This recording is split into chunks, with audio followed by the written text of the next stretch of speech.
প্রিয় ছাত্রছাত্রীবৃন্দ, আশা রাখি তোমরা যে যেখানে আছো ভালো আছো আর ভালো থাকো, সুস্থ থাকো, এটাই দোয়া করি। আমি বিনয় কৃষ্ণ হাওলাদার, সিনিয়র শিক্ষক, আরবুনিয়া মডেল হাই স্কুল। আজকে তোমাদের অষ্টম শ্রেণীর গণিত বিষয়ে দ্বিতীয় অধ্যায়ের মুনাফা সম্পর্কে আলোচনা করব। তাই মুনাফা মানে ইন্টারেস্ট। এখন আমরা প্রথমেই মুনাফা বলতে কি বুঝি? মুনাফা হচ্ছে কারো কাছে যদি ঋণ দেওয়া হয় বা ব্যাংকে টাকা জমা রাখা হয়, ঋণ নেওয়া হয়, তার উপর যে অতিরিক্ত যে টাকাটা দেওয়া হয়, সেই অতিরিক্ত টাকাটাই হচ্ছে মুনাফা বা ইন্টারেস্ট। মনে করো রহিমা বেগম কোনো ব্যাংকে 10,000 টাকা 1 বছরের জন্য গচ্ছিত রাখলো। 1 বছর পরে সে আমানতকারীকে ব্যাংক থেকে অতিরিক্ত 700 টাকা দেওয়া হলো, এই যে 700 টাকা, এই 700 টাকাই হচ্ছে তার মুনাফা বা ইন্টারেস্ট। এখন এই মুনাফা বা ইন্টারেস্ট বের করতে হলে, জানতে হলে আমাদের 3টি বিষয় জানতে হবে। একটা হচ্ছে মূলধন।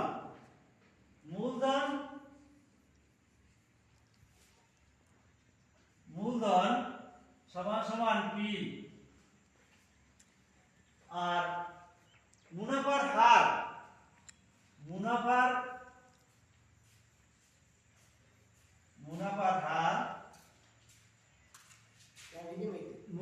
হার সমান সমান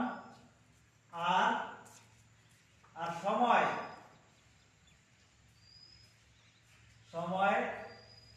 এন। এই 3টা জিনিস এর উপর এই মূলধন নির্ভর করে। তাহলে এই পি হচ্ছে প্রারম্ভিক মূলধন বা আসল, প্রারম্ভিক মূলধন বা আসল। তাহলে এই আই সমান সমান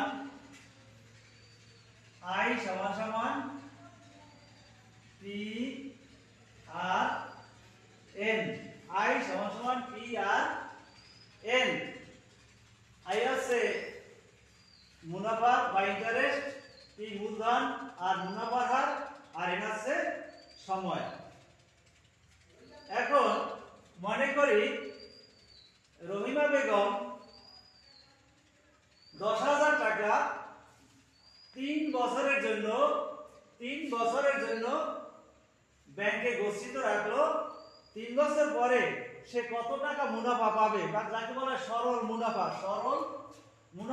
সরল মুনাফা হচ্ছে আই। রহিমা বেগম 10,000 টাকা 3 বছরের জন্য ব্যাংকে গচ্ছিত রাখলো। 3 বছর পর তার সরল মুনাফা কত? তাহলে আসল পি সমান সমান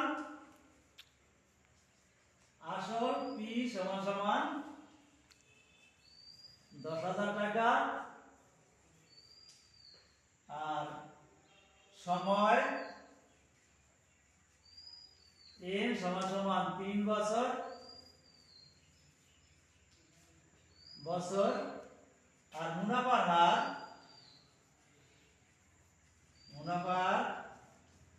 হার সমান সমান 10%। 10% সমান সমান 10/100।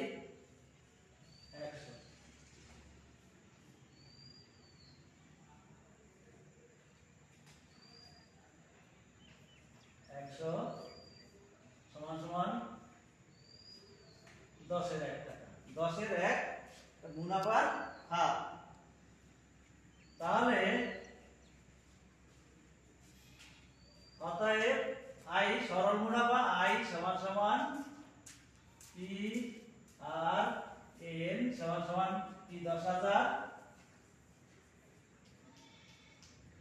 ইনটু মুনাফার হার ইনটু সময় 3 বছর সমান সমান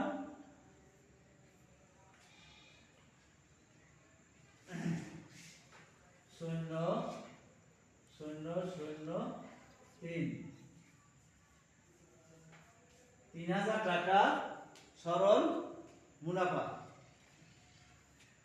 আমরা সরল মুনাফা আয় সমান সমান 3000 টাকা পেলাম। তাই 3000 টাকা হচ্ছে তার 3 বছরের মুনাফা, 3 বছরের সরল মুনাফা। প্রিয় ছাত্রছাত্রীবৃন্দ, আমরা এতক্ষণ সরল মুনাফা আয় সমান সমান সরল মুনাফা সম্বন্ধে জানলাম। সরল মুনাফা কি, কিভাবে সরল মুনাফা বের করতে হয়।